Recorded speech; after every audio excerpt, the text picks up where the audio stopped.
ASEAN-Australia people-to-people ties.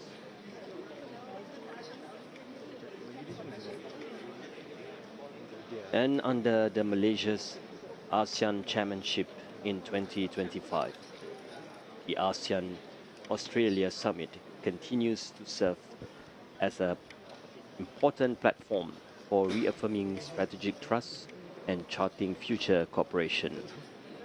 Kuala Lumpur's hosting of the summit symbolizes Malaysia's leadership in promoting inclusivity, economic resilience, and regional peace, which become the hallmarks of ASEAN unity in diversity.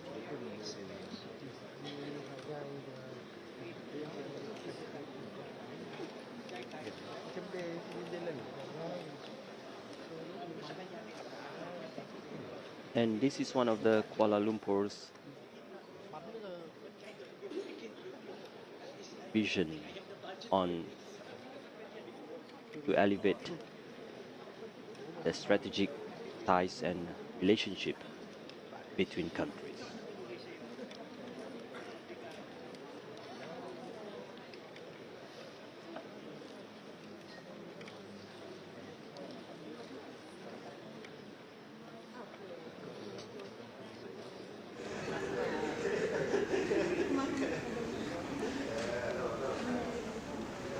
The arrival of Datuk Sri Muhammad bin Hassan.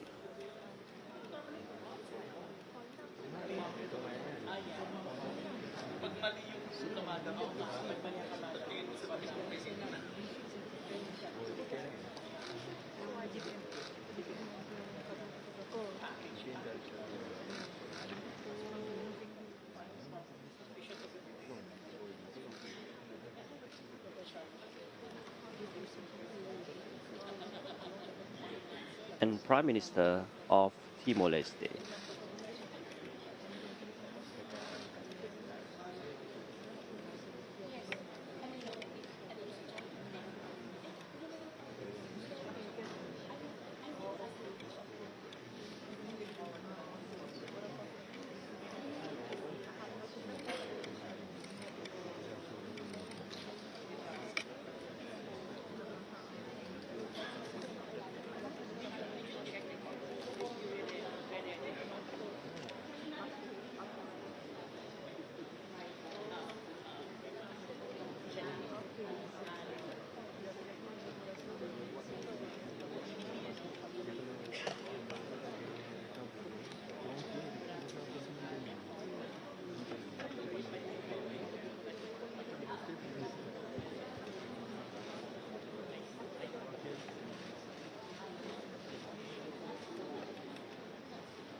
And under the Malaysia's ASEAN Chairmanship in 2025, the ASEAN-Australia Summit reinforces the region's commitment to upholding ASEAN centrality, promoting inclusive economic growth and sustainable development, and also deepening cooperation in maritime security, climate resilience, and education exchange.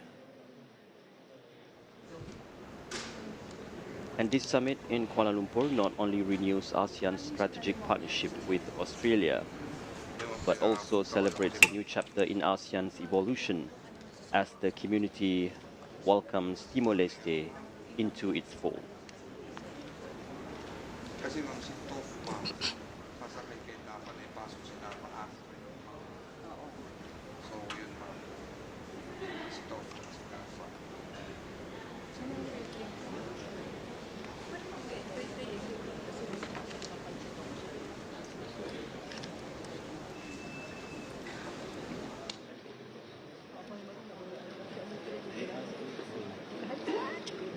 And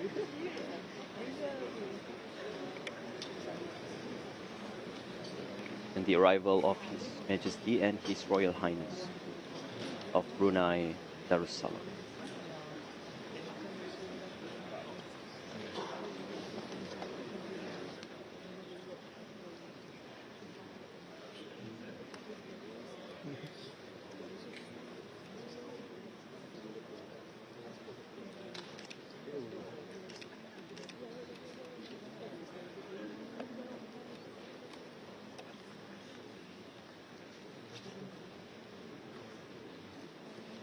And the ASEAN-Australia Summit is more than a ceremonial gathering. It is a platform of equal voices and shared visions.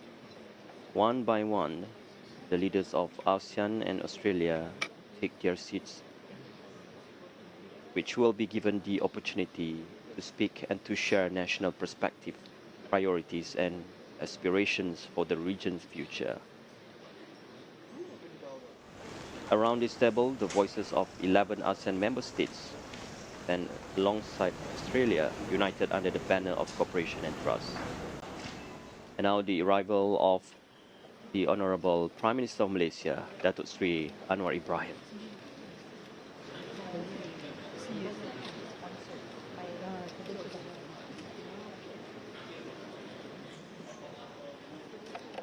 And the session will begin. Honorable leaders, excellencies, ladies and gentlemen, welcome to the 5th ASEAN-Australia Summit. Without further ado, may I invite the Honorable Datuk Sri Anwar Ibrahim, Prime Minister of Malaysia and Chair of ASEAN, to deliver his opening remarks and proceed with the meeting. With that, Datuk Sri, the floor is yours. The meeting to order. Prime Minister Anthony Albanese, Prime Minister of Australia, Your Majesty, Excellencies, well, of course, we are honored to welcome you in particular and your delegation. And we are doubly honored to be the host.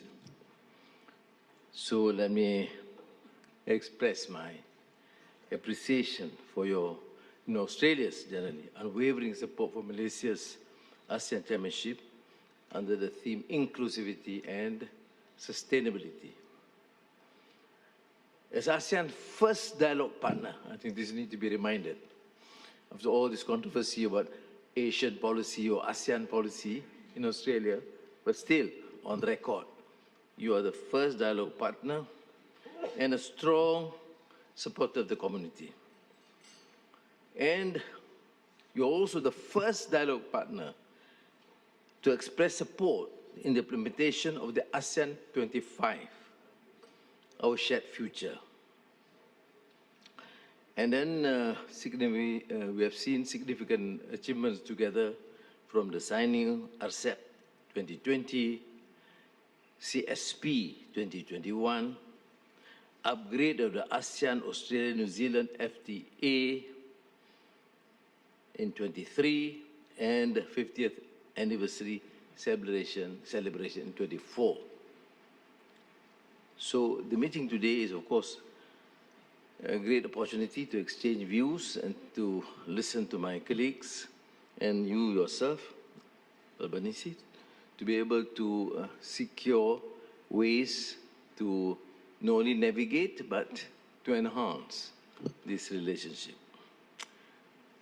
And I am very optimistic because the people-to-people connection with Australia among ASEAN countries is huge.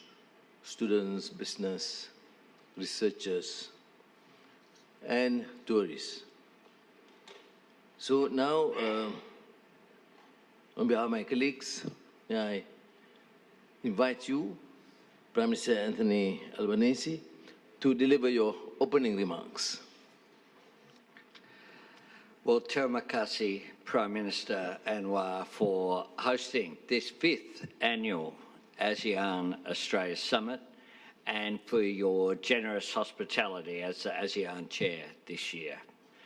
Australia and Malaysia are, of course, great friends, and my friend and your friend, our Foreign Minister Penny Wong, of course, brings that very direct connection between Australia and Malaysia to the highest Why is she not level. here? Our Parliament is sitting and we need our Senate leader in the Senate at this point in time. But she, of course, is here in spirit. We are as one in my government. And as we celebrate 70 years of diplomatic relations between Australia and Malaysia, we can reflect on the remarkable partnership that exists between our two nations across trade and tourism, our education sector, and our growing business-to-business connections.